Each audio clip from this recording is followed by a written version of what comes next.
दोस्तों, आज के इस वीडियो में हम किसी भी पूर्ण वर्ग संख्या का वर्गमूल ज्ञात करना सीखेंगे और सिर्फ 5 सेकंड के अंदर। इसके लिए आपको 1 से 10 तक, जी हाँ, 1 से 10 तक की संख्याओं के वर्ग याद होना आवश्यक है। अगर आपको 1 से 10 तक की संख्याओं के वर्ग याद हैं तो आप किसी भी, चाहे कितनी भी बड़ी संख्या हो, आप उसका वर्गमूल आसानी से ज्ञात कर सकते हैं। और इसके लिए हम एक संख्या देखते हैं। 1 का वर्ग होता है 1, 2 का वर्ग होता है 4, 3 का वर्ग होता है 9, 4 का वर्ग 16, 5 का वर्ग 25, 6 का वर्ग 36, 7 का वर्ग 49, 8 का वर्ग 64, 9 का वर्ग 81 और 10 का वर्ग कितना होता है 100। आपने इन संख्या और इनका वर्ग अगर आपने देखा है, ध्यान से गौर फरमाया है, तो इनके इकाई अंकों पर आपको गौर करना है। संख्या 1 का वर्ग करते हैं तो इकाई अंक कितना आता है 1। 2 का वर्ग करते हैं तो इकाई अंक कितना है 4। 3 का वर्ग करते हैं तो इकाई अंक कितना है 9। 4 का वर्ग करेंगे इकाई अंक कितना जी 6। 5 का वर्ग करते हैं तो इकाई अंक कितना आता है 5। 6 का वर्ग करेंगे इकाई अंक कितना आएगा 6। 7 का वर्ग करते हैं तो इकाई अंक कितना आता है 9। 8 का वर्ग करेंगे तो इकाई अंक कितना आ रहा है 4। 9 का वर्ग करेंगे तो इकाई अंक कितना आता है 1। और जहां पर इकाई अंक किसी भी संख्या का 0 होता है, इकाई अंक 0 किसी भी संख्या का, उसका वर्ग करेंगे तो इकाई अंक 0 आएगा। 1 0 है संख्या का तो वर्ग करेंगे तो कितने 0 आते हैं जी, अंत में 2 0 आते हैं। यानी किसी भी संख्या का इकाई अंक 0 होता है तो वर्ग संख्या में भी इकाई अंक 0 होता है। किसी संख्या का इकाई अंक 1 तो वर्ग संख्या में 1। अब अपन देखेंगे यहाँ पर किसी भी संख्या का इकाई अंक 1 आता है तो वर्ग संख्या में इकाई अंक 1, और किसी संख्या का इकाई अंक 9 होता है तो भी इसकी वर्ग संख्या में इकाई अंक कितना आता है 1। यानी दो संख्याएं एक जैसी हो गई जिनकी इकाई अंक 1 और 9 होता है तो उनकी वर्ग संख्या में भी इकाई अंक हमको क्या मिलेगा जी, 1 मिलेगा। बात करते हैं आगे वाली संख्या 2 की। तो 2 का वर्ग करते हैं तो इकाई अंक अपने कितना मिलता है 4। यहाँ पर आगे अपन देखेंगे 8। तो 8 का वर्ग करेंगे, इकाई अंक किसी भी संख्या का 8 होगा तो उसकी वर्ग संख्या में भी अपने क्या मिलेगा 4 मिलेगा। यानी ये भी दो एक जैसे हो गए। यानी किसी भी संख्या का इकाई अंक 2 होता है या फिर कितना होता है 8 होता है तो उसकी वर्ग संख्या में भी हमें क्या मिलेगा, इकाई अंक 4 मिलेगा। अब बात करते हैं जिस संख्या का इकाई अंक 3 हो। तो इकाई अंक जिस संख्या का 3 होता है उसकी वर्ग संख्या में इकाई अंक 9 होगा। और इसी प्रकार किसी भी संख्या के लिए इकाई अंक 7 होता है तो उसकी वर्ग संख्या में हमें क्या मिलेगा, इकाई अंक 9 मिलेगा। यानी 3 और 7 ये भी अपने पास है। किसी भी संख्या का इकाई अंक 3 या 7 होगा तो वर्ग संख्या में हमें क्या मिलेगा, इकाई अंक 9 मिलेगा। अब हम देखते हैं नेक्स्ट संख्या 4। तो 4 का वर्ग करते हैं तो इकाई अंक वर्ग संख्या में 6 आएगा। और इसी प्रकार 6 का वर्ग करते हैं, किसी भी संख्या का इकाई अंक 6 होता है तो उसकी वर्ग संख्या में भी इकाई अंक हमें क्या मिलेगा, 6 मिलता है। तो यहाँ पर ये भी अपने पास 2 संख्याएं और मिल गई। और अब एक संख्या और बच गई अपने पास 5। तो 5 का वर्ग करेंगे तो अपने पास इकाई संख्या जो वर्ग संख्या है उसका इकाई अंक क्या मिलता है, 5 मिलता है। और एक किसी भी संख्या का इकाई अंक 0 होता है तो उसकी वर्ग संख्या में भी इकाई अंक क्या मिलता है, हमें 0 मिलता है। तो अभी तक हमने ये पढ़ा है किसी भी संख्या का इकाई अंक 0 होता है तो वर्ग संख्या में 0 मिलेगा।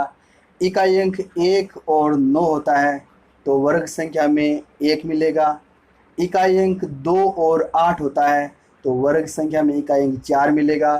इकाई अंक 3 और 7 होता है तो वर्ग संख्या में इकाई अंक 9 मिलेगा। इकाई अंक 4 और 6 होता है तो वर्ग संख्या में इकाई अंक 6 मिलेगा।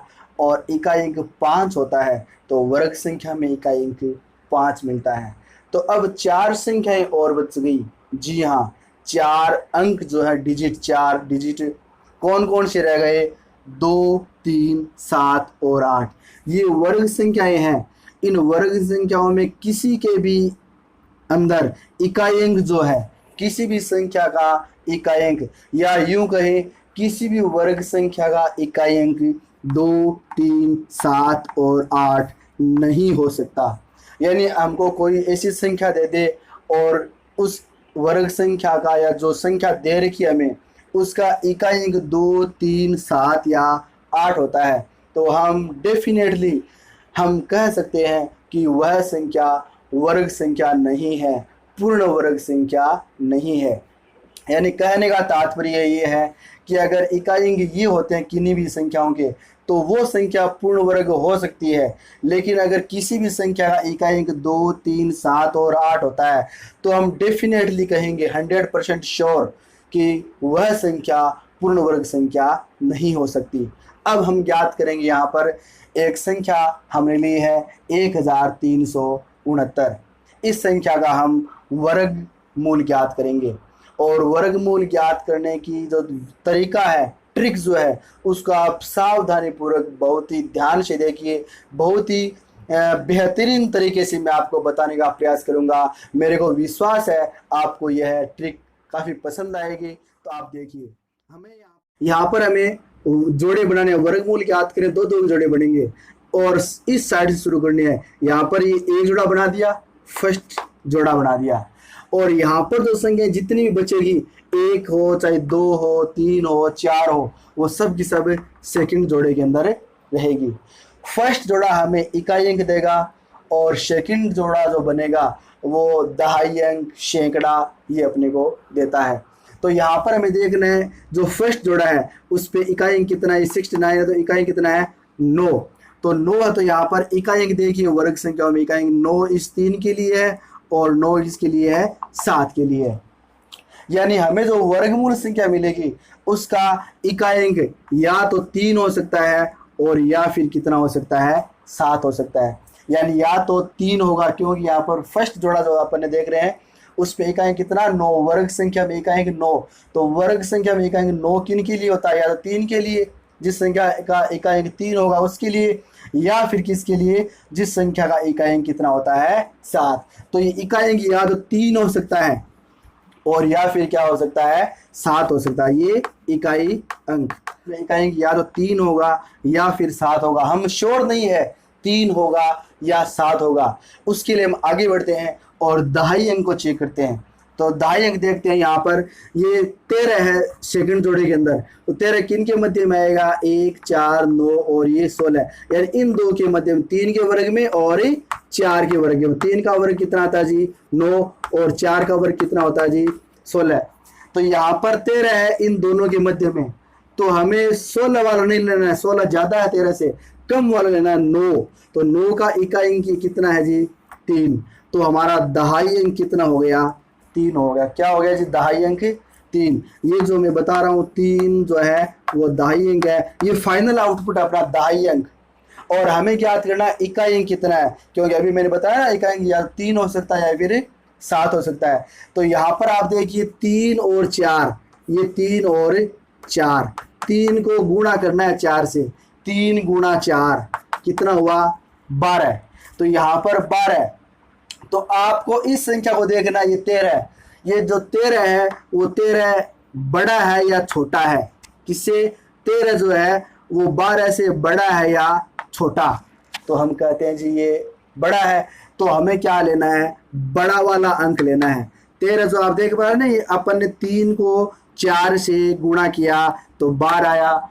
तो ये जो 13 है वो 12 से बड़ा है, तो हमें यहाँ पर इकाई अंक बड़े वाला लेना है, 3 नहीं लेना है, क्या लेना है 7 लेना है। तो अपने पास दहाई अंक तो आया 3 और इकाई अंक कितना आ गया 7। तो 1369 का वर्गमूल कितना हुआ, 37 हुआ।